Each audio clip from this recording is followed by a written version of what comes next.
The Tuesday afternoon sun filtered through the skylights of Richmond's premier shooting range, casting long shadows across the concrete floor. Jake Mitchell loaded his Sig Sauer P320 with practiced ease, his movements mechanical, precise, the product of 8 years in the Marine Corps and 2 years of civilian life that still felt foreign and empty. He'd come here 3 times a week since leaving the service. The range was the only place where everything made sense, where muscle memory took over and the noise in his head quieted. The familiar weight of the pistol, the smell of gun oil and cordite, the controlled chaos of controlled violence. It was home in a way his apartment never would be. Jake adjusted his shooting glasses and aligned his stance. Feet shoulder-width apart, slight forward lean, grip high and tight. The fundamentals his instructors had drilled into him until they became instinct. His mind drifted to Syria, to the rooftop in Raqqa where everything had gone wrong, where his spotter. A metallic clatter snapped him back to the present. 3 lanes over, a woman had dropped her pistol magazine. She fumbled to pick it up, her movements awkward and uncertain. Jake watched as she struggled to reload, her grip all wrong, her stance a disaster waiting to happen. She was maybe 5'6", lean build, short brown hair tucked under a baseball cap. Mid-30s, he guessed. Civilian clothes, jeans, and a loose flannel shirt. His instructor instincts fired immediately. Someone was going to get hurt if she kept handling that weapon like a stranger. Jake cleared his weapon, set it down, and walked over. "Excuse me, miss, first time shooting." The woman looked up, and for a fraction of a second, something flickered in her dark eyes, amusement, recognition. But it vanished so quickly Jake thought he'd imagined it. "That obvious," she said with a self-deprecating smile. "I'm terrible at this." "Everyone starts somewhere," Jake said, offering his hand. "Jake Mitchell, former Marine, I used to teach marksmanship. Mind if I give you a few pointers? Safety issue more than anything." Emma Clark, though she'd been born Emma Mitchell and had once carried the rank of commander, studied the man before her with carefully concealed interest. Corporal Jake Mitchell. She remembered him clearly from the 2012 Advanced Scout Sniper course at Quantico. Cocky, talented, infuriatingly confident. He'd been 23 then, the youngest Marine in her class, and his ego had filled the entire shooting range. He'd also been one of the best natural shooters she'd ever trained. Now he stood before her, 7 years older, still handsome but carrying weight in his eyes that hadn't been there before. Combat did that. She could see Syria written in the tightness around his mouth, in the way his gaze constantly scanned the room. She knew that look intimately, saw it in her own mirror every morning. He didn't recognize her. Why would he? She'd lost 40 pounds since her SEAL days, cut her long blonde hair short and dyed it brown, and now wore civilian clothes instead of fatigues. The wedding ring was gone. Commander Mitchell had divorced and reclaimed her maiden name. Even her posture was different, deliberately softer, less military. She'd worked hard to disappear. And here was a ghost from her past, offering to teach her the fundamentals she'd invented. This was too perfect to resist. "I'm Emma," she said, taking his hand. His grip was firm, confident. "Emma Clark. And honestly, yes, I could use all the help I can get. This is my 3rd time here and I still feel like I'm going to shoot myself in the foot." Jake smiled, a genuine smile that transformed his face. "You won't, not on my watch. What made you decide to learn?" Emma had her cover story ready. "I'm a freelance photographer.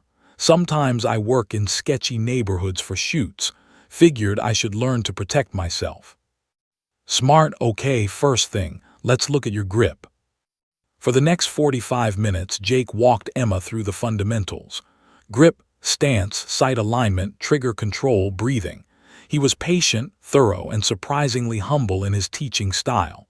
Emma was impressed. The cocky corporal had matured into a decent instructor.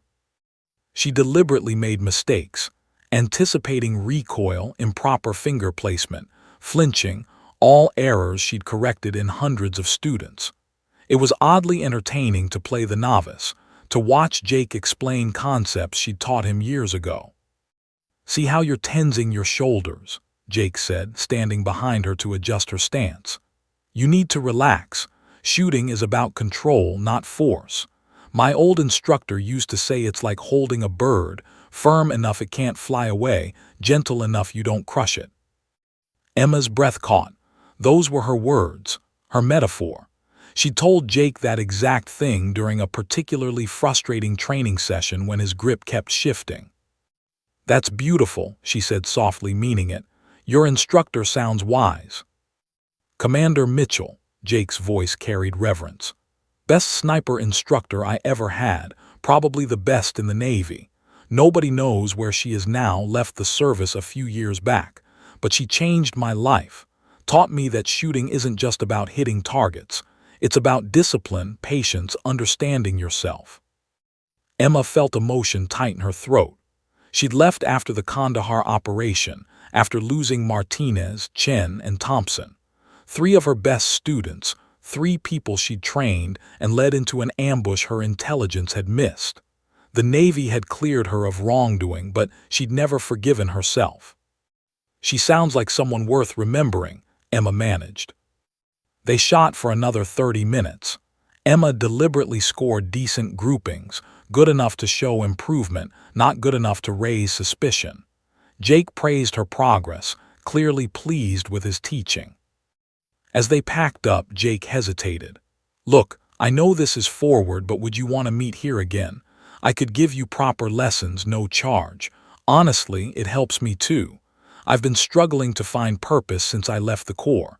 Teaching reminds me why I loved it." Emma saw the vulnerability in his admission, the loneliness. She recognized it because she carried the same weight. "I'd like that," she said. "Same time Thursday." "It's a date. Well, not a date, a lesson, you know what I mean." Jake actually looked embarrassed. Emma laughed, her first genuine laugh in months. "Thursday, it's a lesson." As she drove home, Emma wondered what she was doing. She'd built a quiet life, stayed invisible, avoided anything connecting to her past.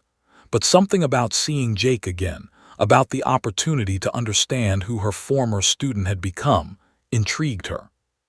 Maybe she was curious, maybe she was lonely, maybe she missed teaching more than she'd admitted. Whatever the reason, Emma Clark, formerly Commander Emma Mitchell, Navy SEAL sniper with 87 confirmed kills, was going back to the range Thursday. And she was going to let a man she'd trained teach her how to shoot. The irony was delicious. 3 weeks passed in a rhythm that surprised them both. Tuesday and Thursday afternoons became sacred, 2 hours at the range where Jake taught and Emma learned, or pretended to. For Jake, teaching Emma brought something back he thought he'd lost in Syria: purpose, direction, the simple satisfaction of watching someone improve under his guidance. She was a natural student, attentive, asked smart questions, never made the same mistake twice. Well, almost never. Sometimes she'd repeat an error he'd already corrected, which frustrated him, but he reminded himself that learning took time. For Emma, the experience was more complex. She was conducting an experiment, though she wasn't entirely sure what she was testing for. Jake's teaching ability, his character, or perhaps her own capacity to connect with her past without drowning in it. Whatever it was, she couldn't deny she looked forward to their sessions. "You're dropping your elbow again," Jake said on their 8th session, standing close behind her at the firing line. "Keep it up. The weapon should feel like an extension of your arms, not something you're wrestling with." Emma adjusted, deliberately overcompensating. Jake's hand gently corrected her position, and she felt the certainty in his touch, the confidence of someone who truly understood the mechanics of shooting. "Better," he said. "Now before you fire, I want you to do something. Close your eyes." Emma obeyed, intrigued despite herself. "Feel your heartbeat," Jake continued, his voice dropping to that teaching tone she recognized from her own instruction days. "Find the pause between beats. That's where you squeeze the trigger, not during the beat, in the silence between." Emma's chest tightened. She taught this technique to advanced students, but she'd never heard anyone else explain it quite this way. Jake had taken her lessons and made them his own, refined them through experience. "Where did you learn that?" she asked, eyes still closed. "Afghanistan, 2016. Had a close call with a Taliban sniper. My spotter, Ramirez, he saved my life by making an impossible shot. Afterward, he told me he'd stopped trying to time his shots and started listening to his body instead. Changed everything for me." Emma opened her eyes and fired. The round punched through the target's center mass, a perfect shot she immediately regretted. Too good for a 3-week novice. Jake's eyebrows rose. "Okay, that was really good, Emma, like really good." She manufactured a surprised laugh. "Beginner's luck." "Maybe," but Jake looked unconvinced, studying her with new attention. Emma deliberately botched the next 3 shots, but she could feel his suspicion growing. She needed to be more careful. The game was only interesting if Jake didn't realize they were playing. During their break, they sat in Jake's truck in the parking lot, drinking coffee from the range's vending machine. These conversations had become as important as the shooting lessons. Emma learned that Jake had left the Marines 2 years ago after a deployment to Syria that he rarely discussed in detail. He worked as a security consultant now, corporate buildings, wealthy clients, boring work that paid well but felt meaningless. "I keep thinking about going back," Jake admitted, staring at his coffee.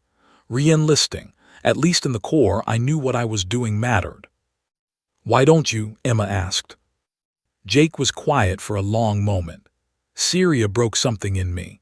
I was on a rooftop in Raqqa with my spotter, Sergeant Torres. We were providing overwatch for a patrol when an IED went off. He was 24, kid from Texas, always talking about his daughter." His voice cracked slightly. "I got him out, but he died before the medevac arrived.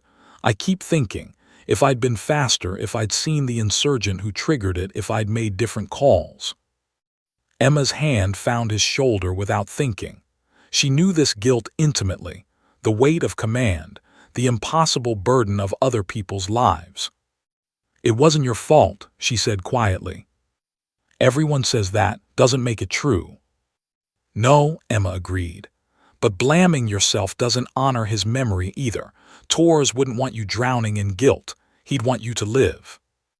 Jake looked at her with sudden intensity. "You sound like you know something about survivor's guilt." Emma froze internally but kept her expression neutral. "My father was Army, lost friends in Iraq. I grew up watching him carry that weight." It wasn't entirely a lie. Her father had been Army, but her own guilt was far more personal. Jake nodded slowly, accepting the explanation. "Commander Mitchell, my instructor at Quantico, she once told our class that the hardest part of being a sniper isn't taking the shot. It's living with every shot you didn't take, every person you couldn't save." I didn't understand what she meant back then. And now I think about Torres every day and understand perfectly. Emma had to look away, blinking against unexpected tears.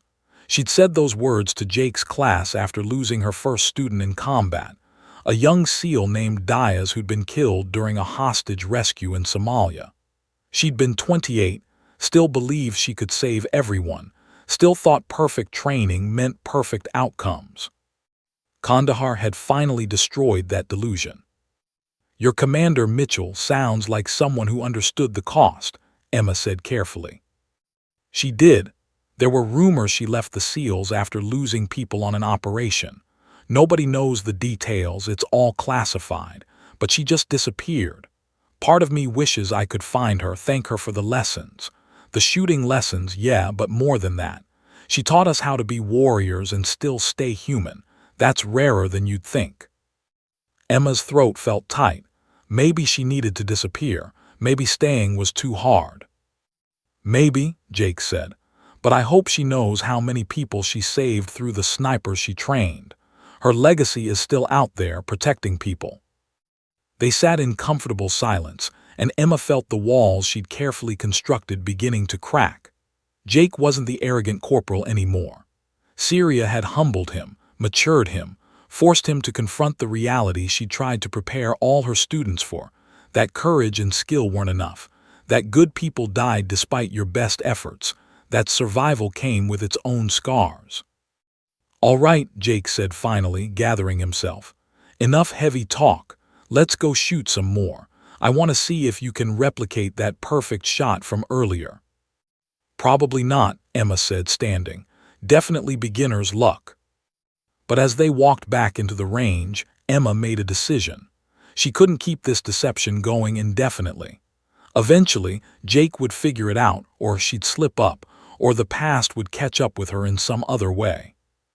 She'd give it one more week. Then she'd decide whether to tell him the truth or walk away. What she didn't know was that fate would make that decision for her, and much sooner than she expected. As Emma took her position at the firing line, neither of them noticed the man watching from the range's observation area. Viktor Kozlov had come to scout potential recruits for his operation, and his attention had been caught by the former Marine with the confident stance. But his gaze kept drifting to the woman with Jake. Something about her movements, the way she held the weapon, triggered a memory he couldn't quite place. Viktor pulled out his phone and snapped a photo. He'd run it through his facial recognition software later. Just to be sure.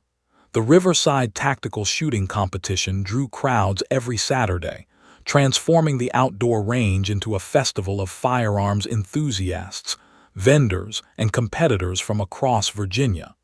Jake had registered them both 2 weeks ago, insisting it would be a great experience for Emma. Now, standing in the competitor staging area with 40 other shooters, Emma felt the familiar pre-operation calm settle over her. This was a mistake.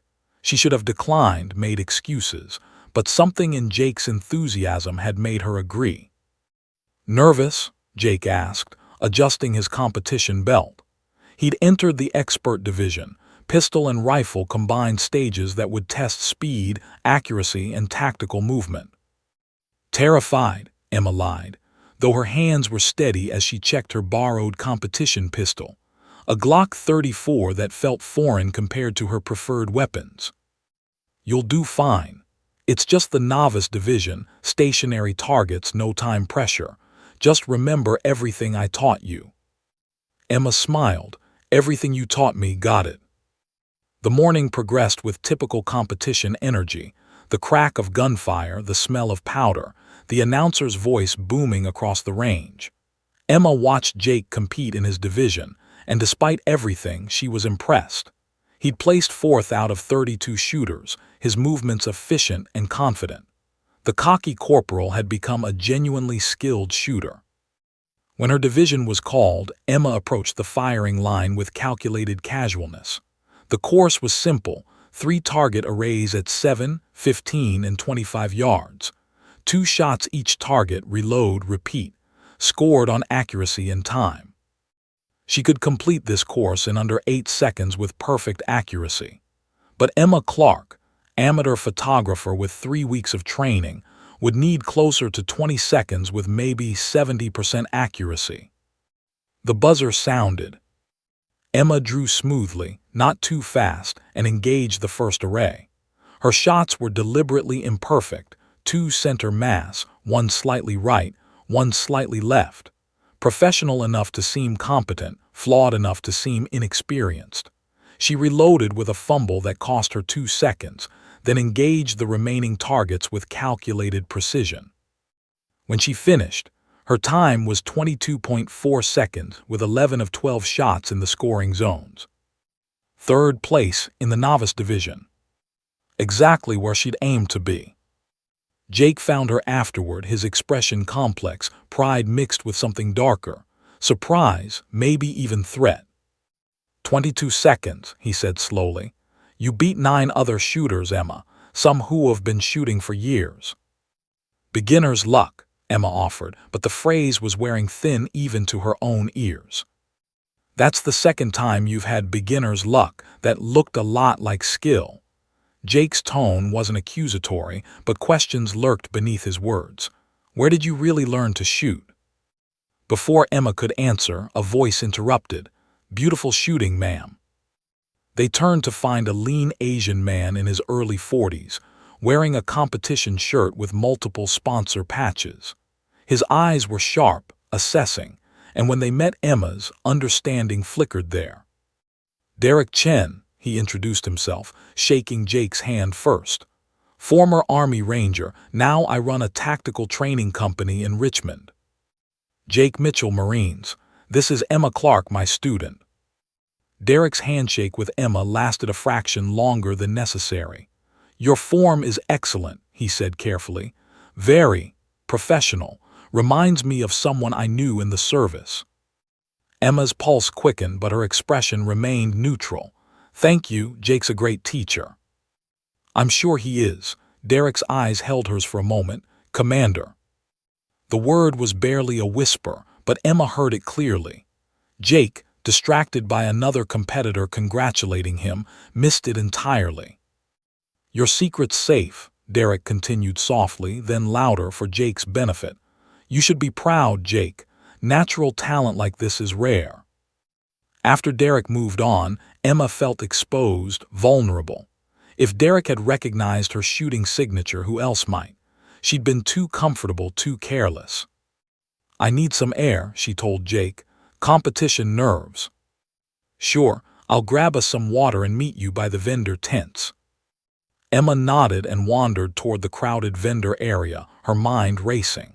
She should leave, disappear again, find a new city, a new identity. But even as she thought it, she knew she wouldn't. Something about these weeks with Jake had awakened something she'd thought dead: connection, purpose, the satisfaction of teaching even while pretending to learn. She was so distracted, she almost walked directly into the man examining tactical rifle scopes at a vendor booth. Excuse me, she murmured, stepping aside.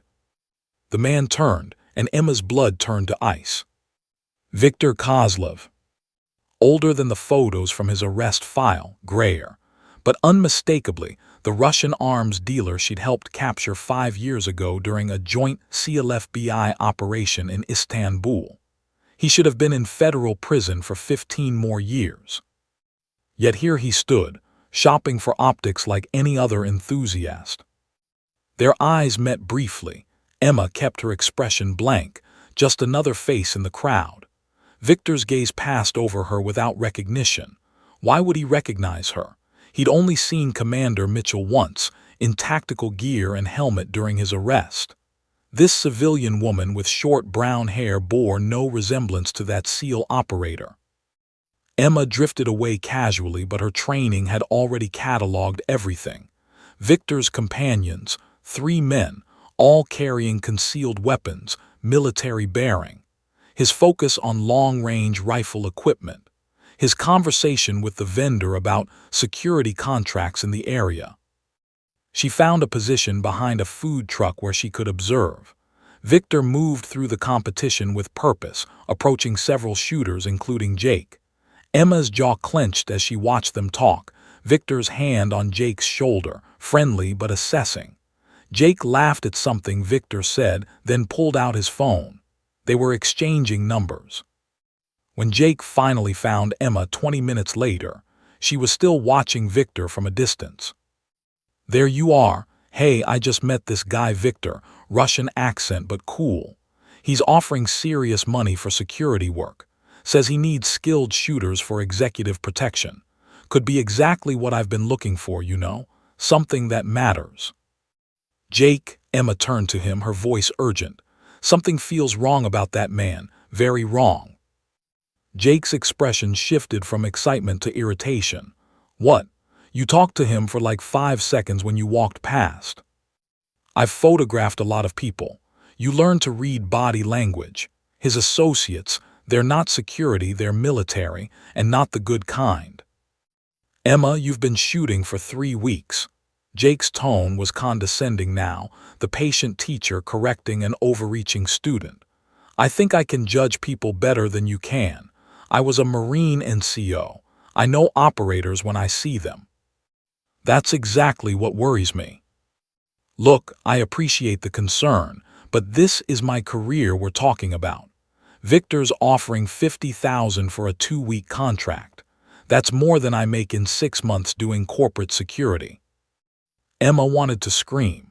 She wanted to grab Jake by his shoulders and tell him exactly who she was, that she'd spent a decade identifying threats like Viktor Kozlov, that every instinct she'd honed through years of operations was screaming danger. But she couldn't. Not here, not now, not without exposing herself completely. "Just promise me you'll be careful," she said quietly. "Please." Jake's expression softened slightly. "I will. But Emma, you gotta trust that I know what I'm doing. I've survived combat zones. I think I can handle a security job." As they walked back to the parking lot, Emma made her decision. Tonight, she'd conduct surveillance on Viktor Kozlov. She'd use skills she'd sworn to leave behind, hack into databases she shouldn't access, pull strings with contacts who thought she'd disappeared. Because if Viktor was free and operating in Virginia, people were going to die. And this time, Emma refused to stand by and let it happen. Behind them, Viktor watched from his SUV, his phone displaying the photo he'd taken of Emma and Jake at the range weeks ago. The facial recognition software was still running, searching through military databases his connections had provided access to. A match would take time, but Viktor was patient. Very patient indeed. Emma sat in her Honda Civic 3 blocks from Viktor Kozlov's hotel at 2:47 a.m., her laptop balanced on her steering wheel, connected to networks that officially didn't exist. The skills she'd sworn to abandon came back like breathing: surveillance, infiltration, intelligence gathering. It had taken her 6 hours to track Viktor from the competition to the Riverside Marriott. Another 4 hours to hack into the hotel's security system and identify his room. Now she watched grainy footage of Viktor meeting with 5 men in Suite 412, their body language aggressive, purposeful. She couldn't hear their conversation, but she didn't need to. The blueprint spread across Viktor's table told her everything. The federal building in downtown Richmond, marked with entry points, security camera locations, and what looked like blast radius calculations. Emma's hands tightened on her laptop. Viktor wasn't just free, he was planning a terrorist attack. She pulled up her encrypted phone, a device from her sealed days she'd kept just in case, and drafted an anonymous tip to the FBI field office. Detailed information about Viktor's location, his companions, the hotel suite number, and the nature of the threat. She routed it through 7 proxy servers before sending. The message would reach them by morning. Federal agents would investigate, arrest Viktor, and Jake would be safe from whatever security job Viktor was offering. Crisis averted. Emma drove home as dawn broke, exhaustion finally catching up with her. Her apartment was a modest 1-bedroom in a quiet neighborhood, anonymous, forgettable, safe. She'd chosen it specifically because nothing about it suggested a former Navy SEAL lived there. She parked in her usual spot and trudged up the stairs, thinking about coffee and sleep in that order. She didn't notice the black SUV parked 2 streets over, or the tablet inside displaying a bright red match notification. Viktor stared at his screen in disbelief, then rage. Match found, 94.7% probability. Emma Clark/Emma Mitchell. Commander, U.S. Navy SEALs, retired. Specialization, sniper counter-terrorism. Notable operations, Istanbul arms interdiction 2020, subject captured. The woman from the shooting range, Jake Mitchell's student, the amateur who'd fumbled with her pistol and asked beginner questions. She was the SEAL commander who'd led the operation that destroyed his network and sent him to prison. Viktor's 4 years in federal custody had been hell: isolation, interrogation, constant threat from both inmates and guards. He'd only gotten out 3 months ago through a technicality, his lawyers arguing procedural errors in his arrest. The warrant that had authorized the raid, obtained through information Commander Emma Mitchell had provided. And now she was here, in Richmond, pretending to be a civilian photographer. She'd sent the FBI tip. Victor's contact in the Bureau, a corrupt analyst he'd cultivated during his trial, had forwarded him the anonymous message within minutes of its arrival. The information was too specific, too accurate. Only someone with training could have conducted that level of surveillance. She'd found him, which meant she knew about the operation. Which meant she had to die, tonight. Victor made 3 phone calls. His men were experienced, former Spetsnaz operatives who'd followed him to America when their own government had disavowed them. They understood the mission: eliminate the threat silently, make it look like a home invasion gone wrong. By sunrise, Commander Emma Mitchell would be erased. Permanently. Emma had just stepped out of the shower when her instincts, honed through 100 combat operations, screamed danger. The apartment was too quiet. No ambient street noise from the window she'd left cracked open.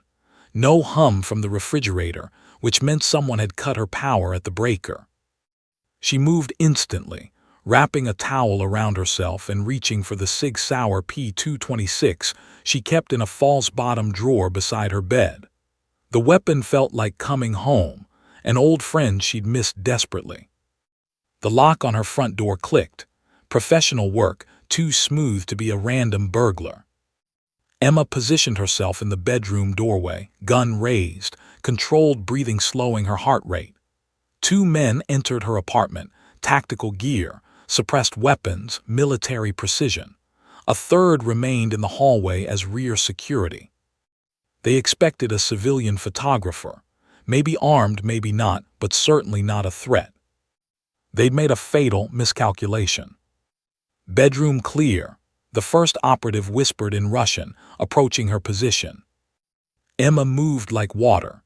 She stepped out, struck the first man's weapon hand with her forearm, redirecting his aim.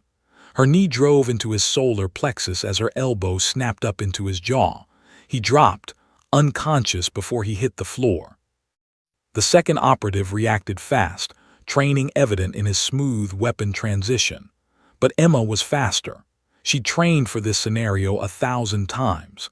She closed the distance before he could fire, trapped his weapon arm against his body, and used his own momentum to throw him into the wall. Her pistol's butt struck his temple with surgical precision. 2 down in 4 seconds. The third man in the hallway heard the commotion and charged in, weapon raised. Emma dove behind her couch as suppressed rounds punched through the fabric. She rolled, came up firing, 3 controlled shots. Center mass, head. The man fell backward into the hallway. Silence. Emma's hands were steady, her breathing controlled, but inside something had broken. The civilian life she'd carefully constructed was burning down around her. She'd killed again. Not in war, not in some distant country, but in her own apartment in suburban Virginia. The seal had returned, whether she wanted it or not. She cleared her apartment systematically, confirmed all 3 men were incapacitated or dead, then assessed the situation. Victor had found her, which meant staying here was suicide. She had maybe 30 minutes before he sent a second team or called the police himself with a fabricated story. Emma dressed quickly, dark tactical pants, boots, a jacket. She grabbed her go-bag from the closet, the one she'd kept packed for 3 years just in case. Cash, fake IDs, weapons, encrypted communications equipment. The survival kit of someone who'd never really believed her war was over. She was throwing the bag in her car when the first police sirens echoed in the distance. Neighbors had heard the commotion, called 911. Emma cursed and accelerated out of the parking lot, heading for the safe house Derek Chen maintained. He'd mentioned it once during their brief conversation at the competition, a subtle offer of help if she ever needed it. As she drove, Emma's phone buzzed. A news alert. Breaking. Home invasion attempt in Riverside neighborhood. 3 injured suspect fled. Her old life was officially over. Jake Mitchell was drinking his morning coffee when the news report appeared on his TV. The address mentioned was familiar. He dropped Emma off there twice after range sessions when her car had been in the shop. His blood ran cold. He grabbed his phone, called Emma's number, straight to voicemail. 20 minutes later, Jake stood behind police tape outside Emma's destroyed apartment, his heart hammering. The front door hung off its hinges, blood on the carpet, emergency vehicles everywhere. Jake. He turned to find Derek Chen approaching, his expression grim. "What happened?" Jake demanded. "Where's Emma? Is she?" "She's alive," Derek said quietly, "but we need to talk somewhere private." They sat in Derek's truck 3 blocks away. Derek pulled up a photo on his tablet, a military service portrait Jake recognized instantly. Commander Emma Mitchell, his legendary instructor from Quantico. Beside it, a recent photo of Emma Clark at the shooting range. "Same person." "No," Jake whispered, "that's not. Emma's a photographer, she's a beginner. I've been teaching her for 3 weeks." "You've been teaching Commander Emma Mitchell Clark," Derek said gently.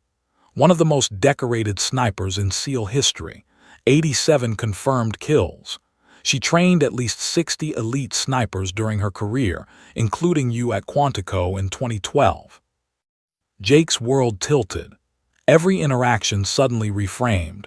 Her mistakes that tested his teaching, her careful questions that pushed him to think deeper, her occasional slips into perfect form she'd immediately corrected. "She played me," Jake said, humiliation and anger rising. "She let me teach her things she fucking invented."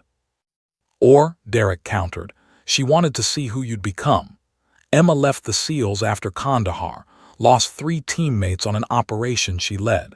She blamed herself, developed PTSD, disappeared. Maybe meeting you again was her way of reconnecting with who she used to be. By making a fool of me. By trusting you enough to be vulnerable." Derek's voice was firm. "3 men just tried to kill her, Jake. Viktor Kozlov, the arms dealer you met at the competition. He's the one she helped capture 5 years ago. He found her and now she's running for her life." Jake stared at the photos, emotions warring inside him. Betrayal, awe, fear, understanding. "Where is she?" "Safe house, and she's going after Victor before he completes whatever operation he's planning." Derek met Jake's eyes. "Question is, are you going to help your old commander, or let pride stop you?" Jake thought about Tor's bleeding out on that Raqqa rooftop, about the emptiness he'd felt since leaving the Corps, about Emma, Commander Mitchell, patiently teaching him humility while he'd arrogantly taught her fundamentals she'd mastered 20 years ago. "Tell me where she is," Jake said. His pride or his purpose? Finally, he was ready to choose. The safe house was a nondescript ranch home in Chesterfield County, 40 minutes from Richmond. Derek had purchased it years ago under a shell company, a retreat for operators who needed to disappear temporarily. Emma sat at the kitchen table, her Sig Sauer field stripped before her, cleaning it with mechanical precision. The familiar ritual kept her hands busy while her mind raced. 3 men dead or injured, her cover destroyed, Victor hunting her, and somewhere out there, Jake Mitchell believed she was just a photographer who'd survived a random home invasion. The sound of tires on gravel made her tense. Her hand moved to the loaded Glock beside her cleaning kit. Through the window, she saw Derek's truck and Jake Mitchell climbing out of the passenger seat. Emma's stomach dropped. "No," she whispered. Derek entered first, hands raised peacefully. "Before you shoot anyone, let me explain." "You told him." Emma's voice was flat, dangerous. "He deserved to know," Derek said. "And you need help, Victor won't stop." Jake walked in, and Emma saw everything in his face: shock, betrayal, anger, and something else. Hurt. The look of a student who discovered his mentor had been lying to him for weeks. "Commander Mitchell," Jake said, and the formal title felt like a slap. "Or should I call you Emma? I'm not sure which name is real anymore." "Both are real," Emma said quietly. Emma Mitchell was my married name.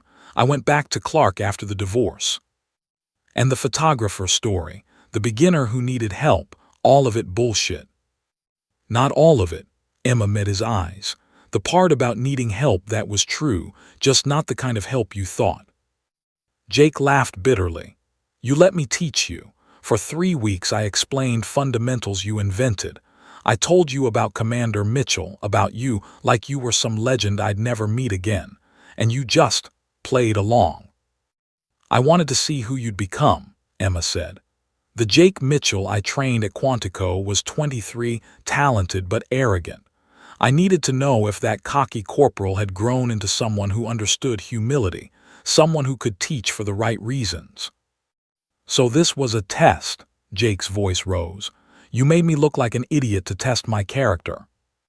You weren't an idiot, Emma shot back. You were a good teacher, patient, thorough, humble. You'd learned the most important lesson, that teaching isn't about showing off your skills, it's about genuinely helping someone improve. The Jake Mitchell from 2012 couldn't have done that. Don't, Jake's hand sliced through the air. Don't try to make this about my growth. You lied to me. Every session, every conversation, every moment I thought we were connecting, it was all based on a lie. Emma stood facing him across the table. You're right. I lied about my identity, but everything else was real. My respect for your teaching, my interest in who you'd become. The conversations about tours, about survivor's guilt, about finding purpose after service, those were real, Jake. I wasn't playing a role then. How would I know? How would I know any of it was real? The question hung in the air like smoke. Emma felt the weight of it, the impossibility of proving authentic emotion to someone whose trust you'd betrayed. You wouldn't, she admitted quietly. You'd have to choose to believe me. Jake turned away, hands braced against the kitchen counter. Derek remained silent, letting them work through it. Why did you really leave the SEALs? Jake asked finally. I told you the rumors, but I want the truth, from you. Emma sat back down, suddenly exhausted. This was the story she'd spent 3 years running from, the nightmare she relived every night. Kandahar Province, 2021, she began, her voice distant. I was leading a team, 6 operators including me. We'd received intelligence about a high-value Taliban target meeting in a compound outside the city. The intel looked solid. Multiple sources, confirmed locations, the whole package. Jake turned back to face her, listening. We went in at 200. Martinez, Chen, Thompson, 3 of the best snipers I'd ever trained were my Overwatch team. The other 2 were entry specialists. I led the assault team. Emma's hands clenched.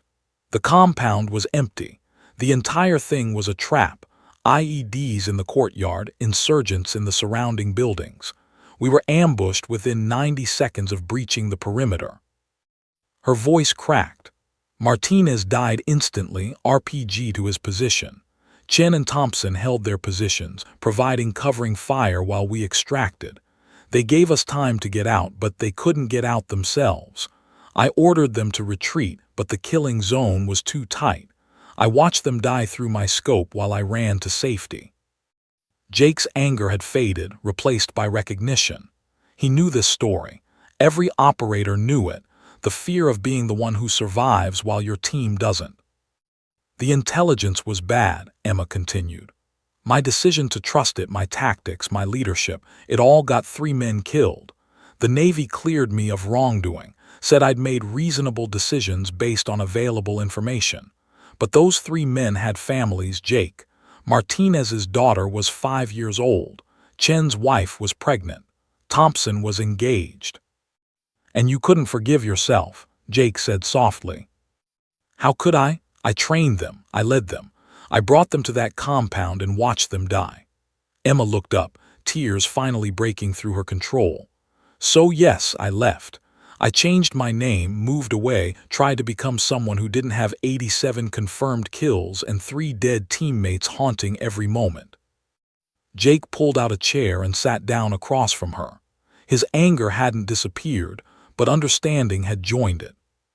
When I saw you at the range that first day, Emma said, Fumbling with your weapon, you looked so uncertain. And I remembered training you, this confident, skilled corporal who thought he knew everything. I was curious what had changed you. So I played the role, thinking maybe I'd learned something about myself by seeing what my training had created. You were testing yourself as much as me, Jake realized. Maybe, I don't know anymore. But these past 3 weeks teaching you while you taught me, watching you help someone you thought was struggling, seeing you be patient and kind, it reminded me why I loved being an instructor, why I joined the SEALs in the first place. Derek cleared his throat. As touching as this therapy session is, we have a more immediate problem. Viktor Kozlov is planning a terrorist attack, and he now knows Emma's alive and capable of stopping him. He'll accelerate his timeline. Jake looked between them. What's the target? Federal building downtown, Emma said, pulling up blueprints on her laptop. I surveilled Victor's hotel room. He has detailed plans, entry points, security vulnerabilities, blast radius calculations. There's a senator speaking there Thursday at noon. Senator Richardson, the one pushing for stricter arms trafficking laws.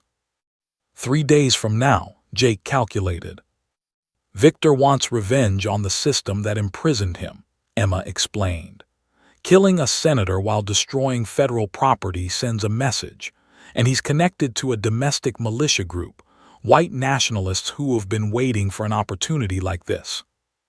Jake studied the blueprints, his tactical mind already working. FBI. I sent an anonymous tip, but Victor has someone inside feeding him information. We can't trust the Bureau to handle this quietly.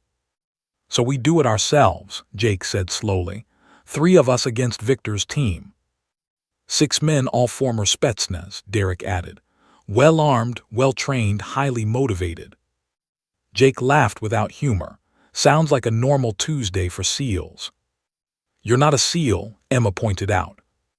No, but I was trained by the best. Jake met her eyes. I'm still angry, Emma. I'm still hurt that you lied. But Tors died because I couldn't save him. I've spent 2 years wondering what purpose my life has if I can't protect people. So yeah, I'll help you stop Victor. And afterward we'll figure out whether we can trust each other again. Emma nodded slowly. That's fair. One condition, Jake added. No more lies, no more playing roles. If we're doing this, we're doing it as equals. You're Commander Mitchell, I'm Corporal Mitchell. No pretending otherwise. Former commander, Emma corrected. I left that rank behind. Maybe, Jake said. But right now, I need that commander to help me stop a terrorist attack. Can you do that? Emma looked at the blueprints, at Derek's confident stance, at Jake's determined expression. 3 years of running, of hiding, of pretending to be someone smaller than she was, all of it had led to this moment. Yes, she said, I can do that. Derek smiled. Outstanding, then let's plan an operation. As they bent over the blueprints together, Emma felt something shift inside her. The civilian photographer was gone. The guilt-ridden veteran was receding. What remained was Commander Emma Mitchell Clark, Navy SEAL, and she had a mission to complete.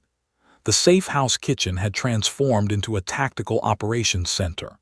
Derek had brought equipment from his training company, communications gear, surveillance equipment, tactical maps of downtown Richmond. Emma's laptop displayed satellite imagery of the federal building, alongside Victor's stolen blueprints. Jake stood across the table from Emma, their earlier confrontation hanging between them like cordite smoke. Professional necessity had forced a truce, but trust remained fractured. Talk us through it, Derek said, breaking the silence. Commander. Emma hesitated at the title, then accepted it. Jake was right. This mission needed Commander Mitchell, not Emma Clark the photographer.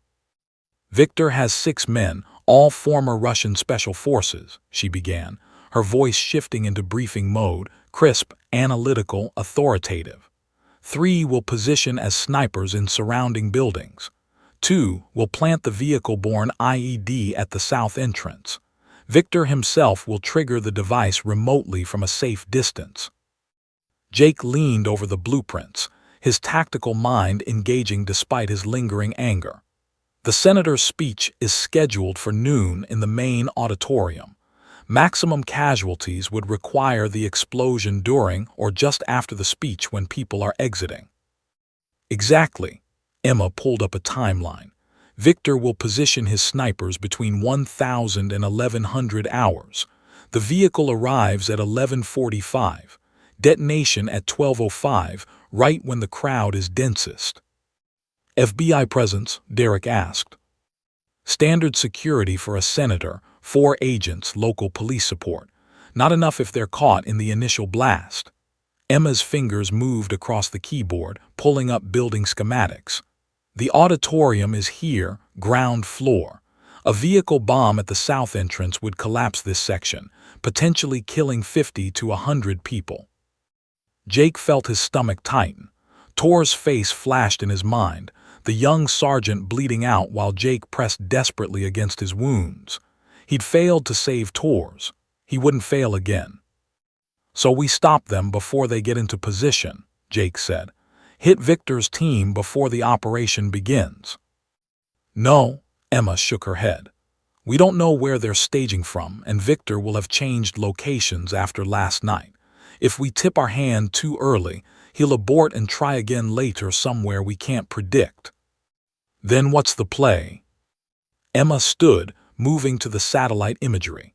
Her bearing had changed completely, shoulders back, movements precise, voice carrying command authority Jake remembered from Quantico. This was Commander Mitchell, and seeing her fully emerge was like watching a master painter return to her canvas. We let the operation begin, Emma said. We identify their positions as they deploy, then we neutralize each element systematically before they can execute. That's insane, Jake protested. We're 3 people against 6 trained operators in an urban environment with civilian density. I know the risks, Corporal. Emma's tone was sharp, instructor addressing student. But it's the only way to guarantee we get all of them. Miss one sniper and people die. Let Victor escape and he tries again. Jake bristled at being called corporal but recognized the tactic. Emma was establishing operational hierarchy, ensuring clear command structure. He'd done the same thing as an NCO. Okay, Commander, Jake said, emphasizing the title. Walk us through the plan. Emma's expression softened slightly, acknowledgement that Jake understood what she was doing. She pulled up a tactical overlay. Derek, you're our mobile element. You'll surveil the likely sniper positions here, here, and here. She marked 3 high-rise buildings surrounding the federal building. Once you identify their locations, you'll coordinate with local SWAT to move in simultaneously. Why involve SWAT? Derek asked. Because we need legal authority to arrest armed men in occupied buildings. Anonymous tips won't cut it. We need real-time intelligence and coordination. Emma turned to Jake. You'll handle the vehicle-borne IED.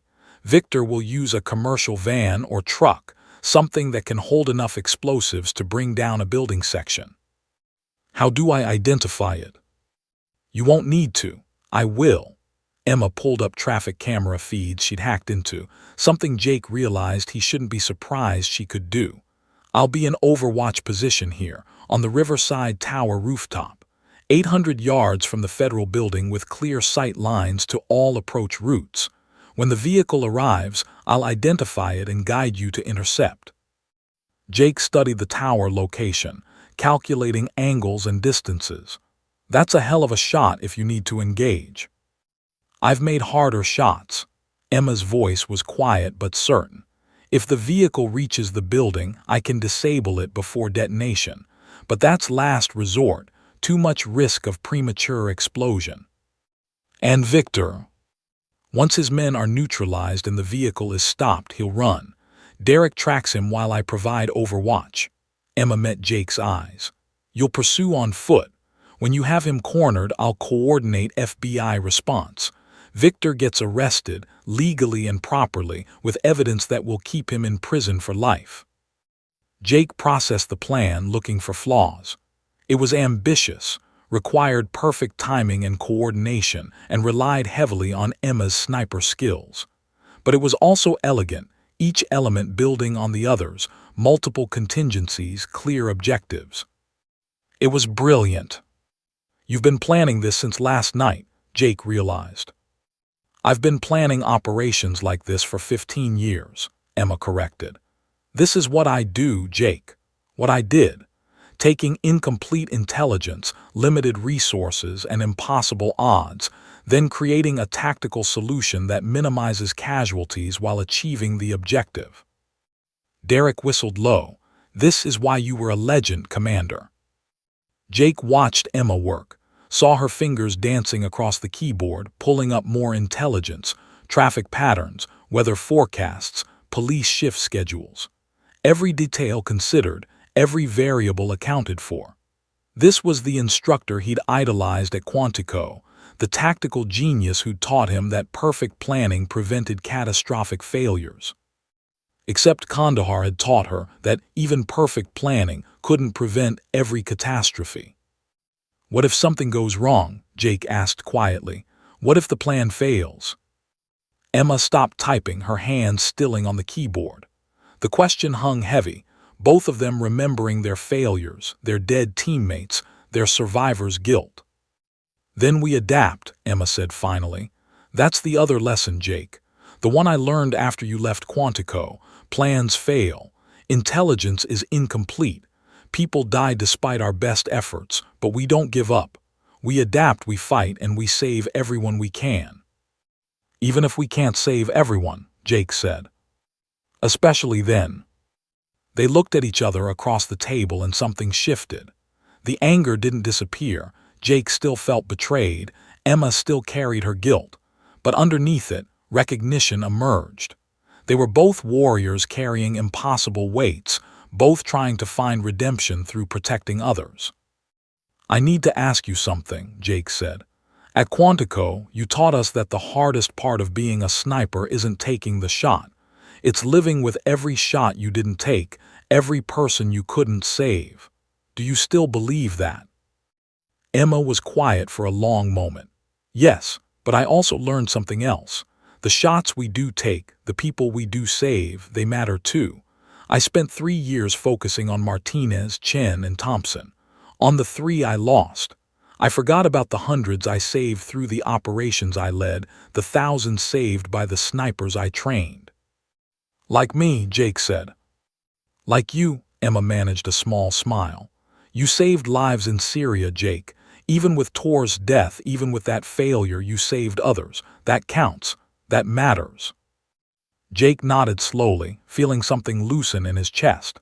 So we save people Thursday. We save people Thursday, Emma agreed.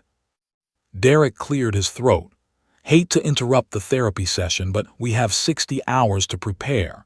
Commander, what do you need from us? Emma's command presence returned fully. Derek, I need full surveillance packages for those 3 buildings.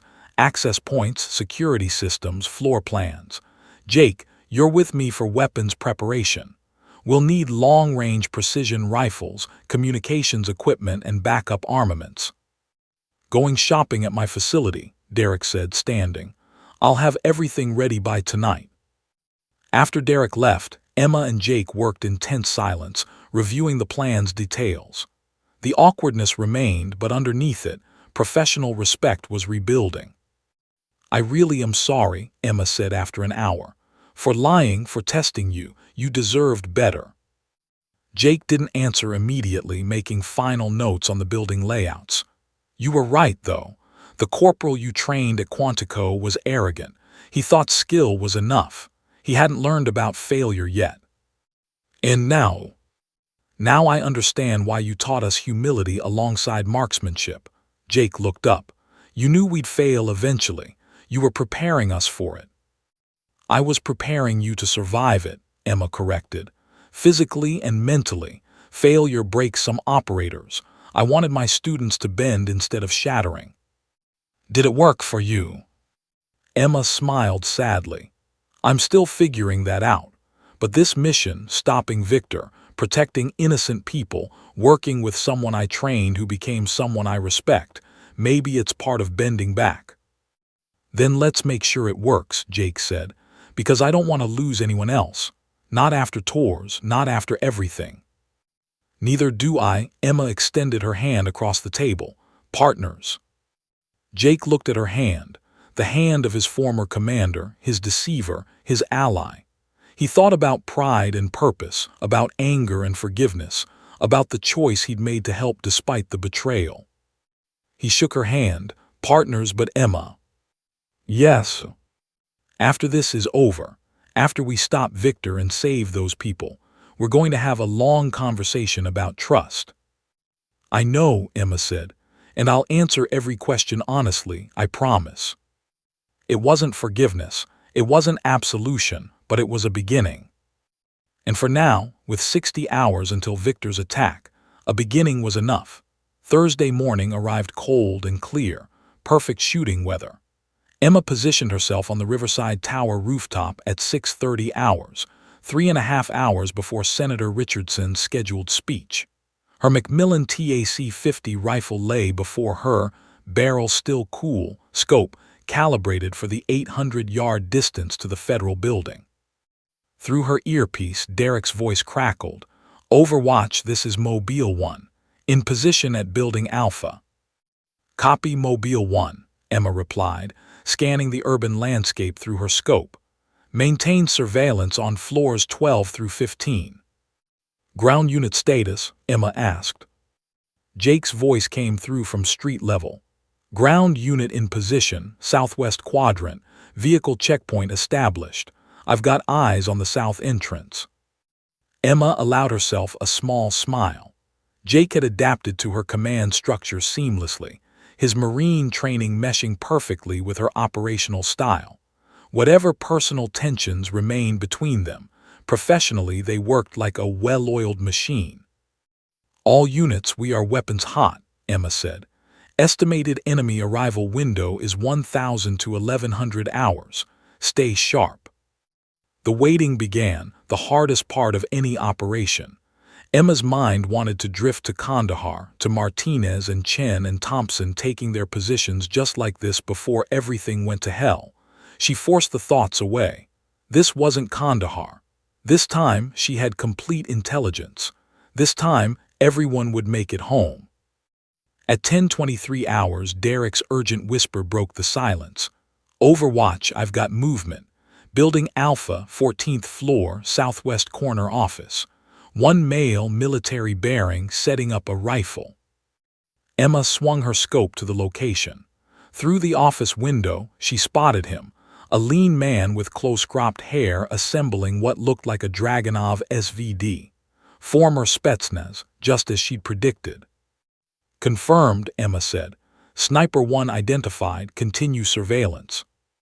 Over the next 30 minutes, Derek located the other 2 snipers, one in Building Bravo, one in Building Charlie.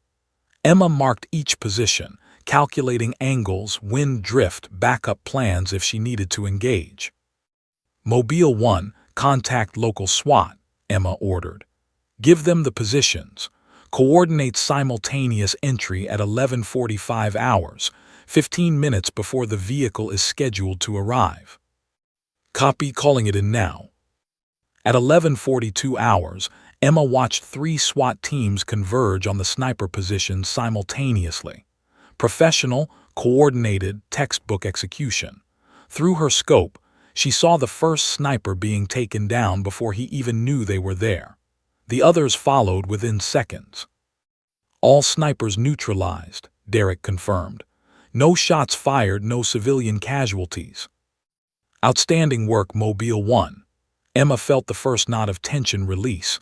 3 threats down, 3 to go.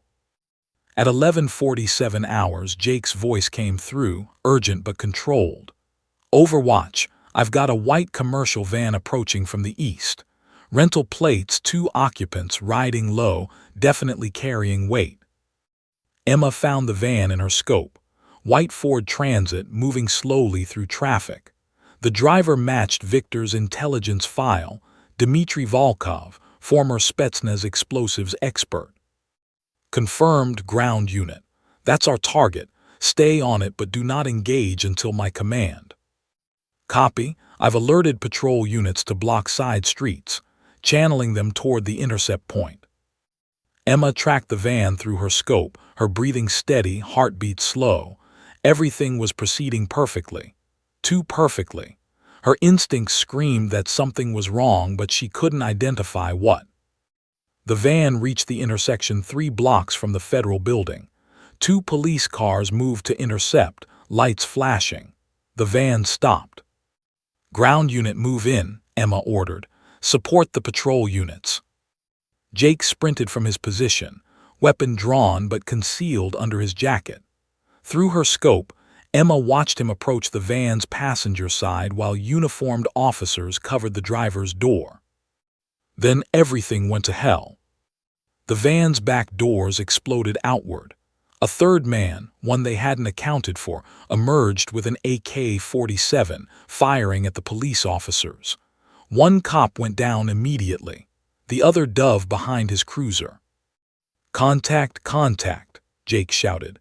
3 hostiles, 1 wounded officer, civilian vehicles in the line of fire. Emma's scope found the shooter, but civilians were everywhere, running, panicking. She couldn't take the shot without risk of collateral damage. Ground unit, the shooter is yours, Emma said, forcing calm into her voice. I don't have a clean shot. Jake moved like the Marine she'd trained him to be. He used parked cars for cover, closed the distance, drew the shooter's attention away from the wounded officer. His Sig Sauer barked 3 times, controlled pairs, center mass. The shooter dropped. But the driver was accelerating, trying to ram through the police blockade. Vehicle is mobile, Jake yelled, heading your direction, overwatch. Emma's tactical mind raced. If the van reached the federal building, Victor could detonate remotely. Hundreds dead. She had maybe 30 seconds. The van swerved around the blockade, racing up the street toward the federal building. Emma tracked it through her scope, compensating for movement, wind, the downward angle from her elevated position. 800 yards, she whispered to herself. Moving target, deflection angle 12 degrees, wind 3 knots left to right. The calculations were instantaneous, muscle memory from 1,000 training sessions and 100 real-world shots. Emma's breathing slowed to almost nothing. Her finger rested on the trigger, applying pressure so gradually the brake would surprise even her. The van was 600 yards from the federal building. Emma found her heartbeat, felt the pause between pulses. 500 yards. She squeezed. The TAC-50 roared. The .50 caliber round traveled 800 yards in less than 2 seconds, struck the van's engine block at a shallow angle, and punched through into the transmission. The kinetic energy transferred from the massive bullet shattered the engine's mounting, twisted the drive shaft, and brought 5,000 pounds of vehicle to an instant, violent stop. The van slewed sideways, crashed into a parked car, and died. Target neutralized, Emma said calmly, though her heart hammered. Vehicle is immobile. Ground unit secure the driver. Jake reached the crashed van, weapon drawn, and dragged the dazed driver out onto the pavement. Driver secured. He's alive but disoriented. Bomb squad is rolling. Emma scanned the area through her scope, looking for Victor. He'd been watching, waiting to trigger the device. Now that his operation had failed, he'd be running. Mobile 1, where's our principal target? Derek's voice came back excited. I've got him. Black Mercedes heading north on Broad Street. He just abandoned a surveillance position 2 blocks east. Stay on him, Emma ordered. Do not engage, just track. She broke down her rifle with practiced efficiency, packed it into her case, and was moving toward the stairs within 90 seconds. Her phone showed Victor's location via Derek's GPS tracker. Ground unit, converge on Mobile 1's position, Emma said, racing down the stairwell. We're not letting Victor escape. On my way, Jake confirmed. The chase led through downtown Richmond. Victor's Mercedes weaving through traffic, Derek's pursuit vehicle maintaining distance, Emma coordinating from her truck while simultaneously calling in FBI units. Victor made his mistake at the Belvedere Street Bridge. He tried to run a red light, clipped another car, and crashed into the bridge's concrete barrier. His Mercedes was drivable but stuck, the front end crumpled. Jake's vehicle screeched to a stop 40 yards behind. He was out and moving before Victor could recover, weapon raised, voice commanding. "Federal operation, hands where I can see them, now." Victor emerged from the Mercedes, hands up, his face a mask of rage and defeat. He recognized Jake from the shooting competition, understood that he'd been played. "You," Victor spat, "the Marine." "Former Marine," Jake corrected. "And you're under arrest for terrorism, conspiracy to commit murder, and being generally bad at your job." Emma arrived 30 seconds later, her presence making Victor's eyes widen in recognition and fury. "Commander Mitchell," he said bitterly, "I should have killed you when I had the chance." "You should have stayed in prison," Emma replied. "Jake, he's all yours." FBI vehicles surrounded the bridge within minutes. Special Agent Sarah Chen, Emma's old contact from the Istanbul operation, took custody of Victor personally.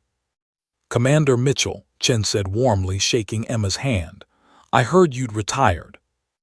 "I did. Turns out retirement didn't suit me." "And your team?" Chen looked at Jake and Derek. "Associates," Emma said.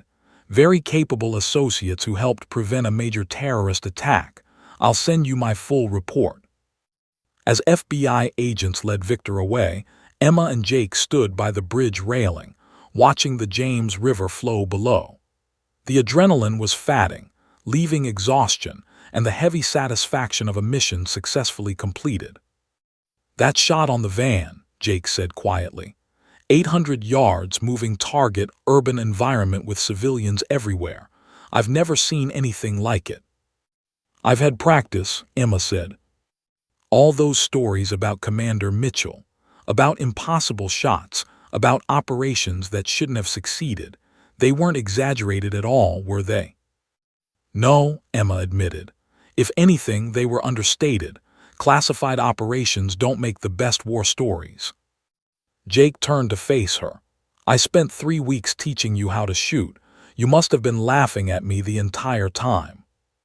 "I was never laughing," Emma said seriously. "I was learning, not about shooting, about you, about the kind of man you'd become, about whether my training had created someone who used his skills for the right reasons. And you're exactly the kind of operator I hoped you'd be. Skilled, brave, and humble enough to know that skill and bravery aren't enough. You think before you shoot. You protect civilians. You lead from the front. Tours would be proud of the Marine you became." Jake's eyes were wet. "Thank you for that. Thank you for trusting me today, for following orders from someone who lied to you. That took real courage." Derek joined them, grinning. "Nice work, team. Victor's going away forever, the senator's safe, and we stopped a major attack. I'd call that a win." Emma smiled, a real, genuine smile that felt foreign after 3 years of careful neutrality. "Yes, I'd call that a win." As they walked back to their vehicles, Emma felt something she hadn't experienced since Kandahar. Not redemption, she'd never fully have that, but purpose. The knowledge that her training, her skills, her experience still mattered, that she could still protect people, still make a difference. Maybe Commander Mitchell wasn't as dead as she'd thought. Maybe she'd just been waiting for the right mission to come back. 3 weeks after Victor's arrest, Jake found himself standing outside Emma's new apartment in Glen Allen, a quiet suburb north of Richmond where she'd relocated after the safe house. He held 2 cups of coffee and a bag of pastries from the bakery she'd mentioned liking during one of their range sessions. He knocked, unsure if he was ready for this conversation, but knowing it needed to happen. Emma opened the door wearing jeans and a faded navy t-shirt, her hair still damp from a shower. Without the careful civilian disguise she'd maintained, She looked more like the commander from his memories, confident, alert, present. "Jake," she said, stepping aside, "come in." The apartment was sparse but comfortable. A few photographs on the walls, landscapes, not people, books on military history and tactical theory. A gun safe in the corner that Jake suspected held considerably more than a photographer's equipment. "Coffee and apologies," Jake said, handing her a cup, "though I'm not sure which one you need more." Emma smiled. "Both are appreciated. Sit." They settled on her couch, the awkwardness of their last real conversation, the angry confrontation at the safe house, hanging between them. "You said after this was over we'd have a long conversation about trust," Emma began. "I owe you that. Ask me anything." Jake sipped his coffee, organizing his thoughts. "Why me? Of all your former students, why did you engage with me at the range?" "Honestly, at first I didn't plan to. I was testing a new concealed carry weapon, deliberately looking awkward to avoid attention. But when you approached offering to help, I recognized you immediately." Emma paused.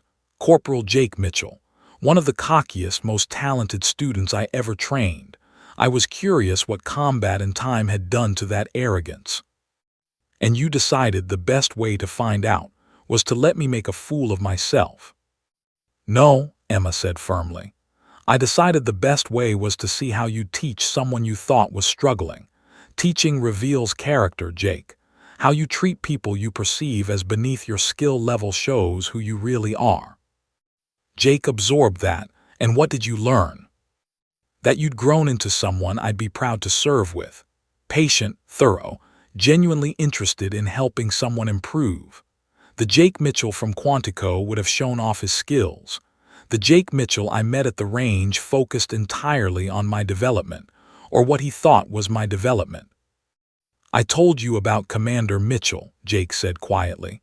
"About my legendary instructor. You listened to me worship you while pretending to be someone else. That feels cruel, Emma." "It does," she acknowledged. "And I'm genuinely sorry for that.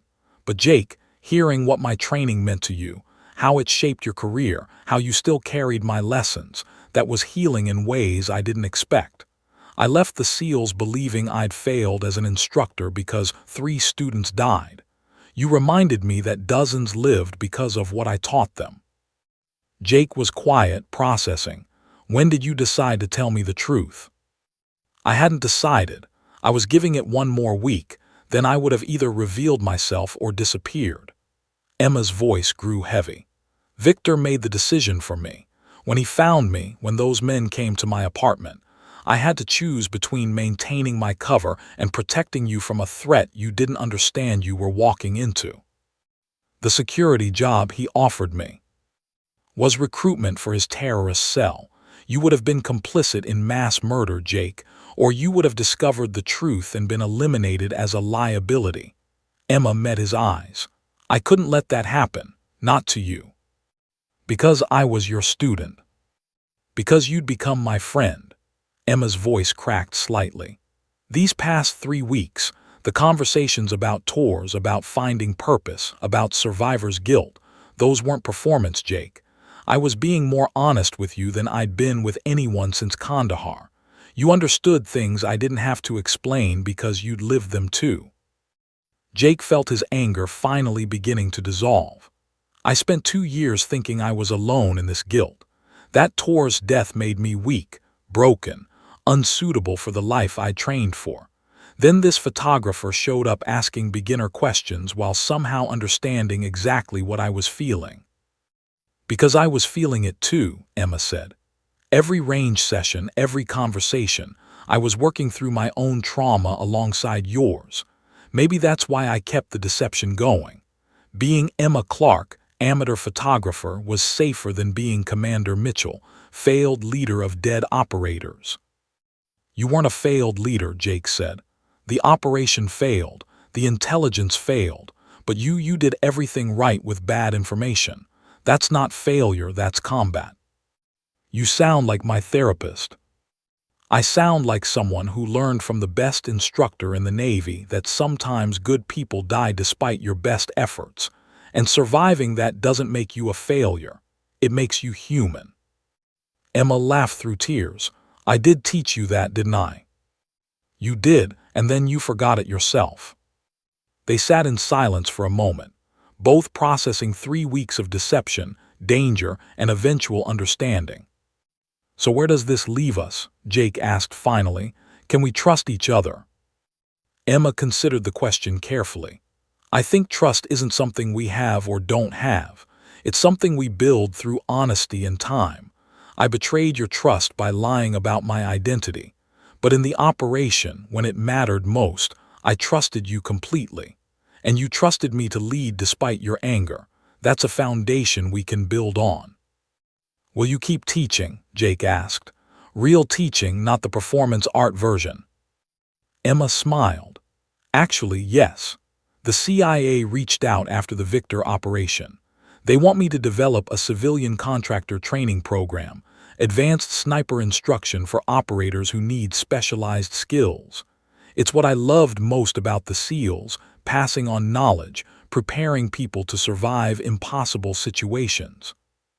That's amazing, Emma. You'll be incredible at it. I was hoping you'd help me.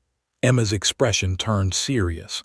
I need an assistant instructor, someone who understands both the technical skills and the psychological preparation, someone who's experienced combat, loss, and the struggle to find purpose afterward, someone who knows how to teach with patience instead of ego. Jake's heart raced. You're offering me a job. I'm offering you a partnership. You teach alongside me, help develop curriculum, work with students who need exactly what we both needed, a chance to use our skills for something meaningful. Emma leaned forward. I can't change the fact that I deceived you, Jake, but I can offer you something real, authentic mentorship, genuine partnership, and the opportunity to help prevent other operators from drowning in the same guilt we both carried.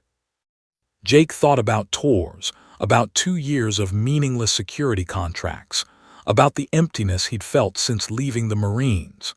Then he thought about the operation, how Emma's leadership had felt right, how working towards something meaningful had awakened parts of himself he'd thought dead. I want one condition, he said. Name it. No more secrets. We're honest with each other, about operations, about struggles, about when we're not okay. Deal. Emma extended her hand. Deal. Full honesty, complete transparency, genuine partnership. Jake shook her hand, then pulled her into a hug. Thank you, Commander, for the lessons at Quantico, for the strange mentorship at the range, and for reminding me why I became a Marine in the first place. Emma hugged him back, feeling 3 years of isolation finally breaking. Thank you for being the kind of man who made me remember why I became an instructor. And Jake, call me Emma. Commander Mitchell is my work identity. With you, I want to just be Emma. Okay, Emma, when do we start? Monday, CIA facility in Langley. We have our first class of students, 6 operators who need what we can teach them. As Jake left that evening, Emma stood at her window watching the sunset paint the sky orange and pink. For the first time since Kandahar, she felt like herself again. Not the broken veteran hiding from her past, not the legendary commander trapped by impossible expectations, but simply Emma Mitchell Clark, flawed, healing, and ready to teach again. Her phone buzzed with a message from Derek, heard about the CIA gig. Proud of you, Commander. You're going to change lives. Emma smiled and typed back, already have, and I'm just getting started. Across town, Jake sat in his apartment looking at the photo from the shooting competition. Him and Emma standing together, her with that mysterious smile he now understood. He'd been teaching his teacher, and somehow, they'd both learned exactly what they needed. Tor's photograph sat on his nightstand. Jake picked it up, studying his old friend's smile. I found it, brother, he whispered. The purpose, the mission, something worth doing. He could almost hear Tor's Texas drawl. Damn right you did, Corporal. Now go teach some people how to survive. Make me proud. I will, Jake promised. We both will. Monday morning arrived with new purpose. Emma and Jake stood together in the Langley training facility, 6 students waiting for instruction. Emma felt nervous, the good kind of nervous that meant something mattered. "Ready?" Jake asked. "Ready," Emma confirmed. "Let's teach them how to be warriors who stay human." As they walked into the classroom together, former commander and former student, mentor and partner, 2 people healing through purpose, Emma realized something profound. The story she'd been telling herself for 3 years, that her career ended in failure, that her teaching had been meaningless, was wrong. Her legacy wasn't the 3 she'd lost.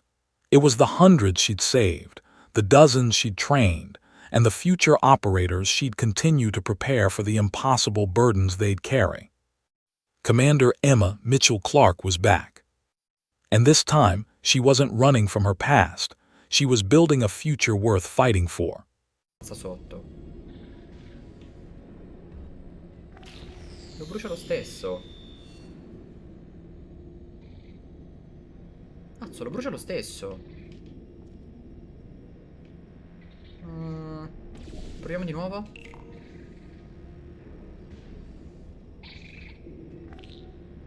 Ok.